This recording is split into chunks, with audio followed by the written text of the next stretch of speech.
কচি, আমি বাপ, তুমি ছেলে, হিসেবের মধ্যে সম্পর্ক আনলে হবে না, হিসেব ক্লিয়ার রাখতে হবে। ঠিক তো নাকি? হ্যাঁ আব্বা, একদম ঠিক। হিসাব একদম সবসময় ক্লিয়ার থাকা দরকার। তাহলে এ মাসে তুমি আমার কাছ থেকে যা টাকা নিয়েছো তার হিসেবটা আগে করে লওয়া যাক। হ্যাঁ আব্বা, হিসাবটা আগে সেরে লাও তাড়াতাড়ি। তুমি এ মাসে আমার কাছ থেকে প্রথম টাকা নিয়েছিলে 250 টাকা।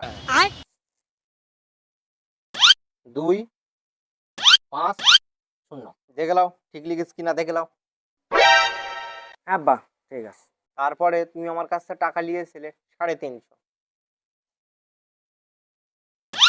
3 5 0 ঠিক আছে? হ্যাঁ আব্বা, ঠিক আছে। তাহলে এবারে যোগ করি।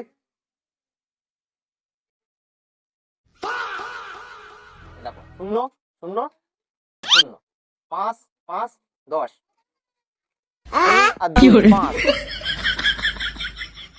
হিসেব ক্লিয়ার। তুমি আমার কাছ থেকে 5100 টাকা লেছো, আর 5100 টাকা ফেরত দেবে।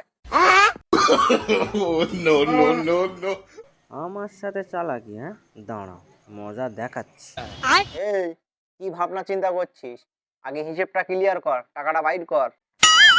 হ্যাঁ, দিচ্ছি দিচ্ছি।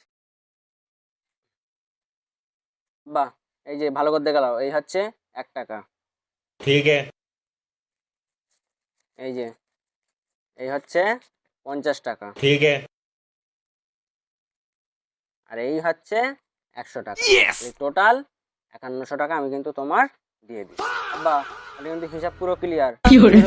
আমার কিন্তু আর কিছু বলতে পারবে না, পুরো 5100 টাকা আমি কিন্তু তোমার দিয়ে দিচ্ছি।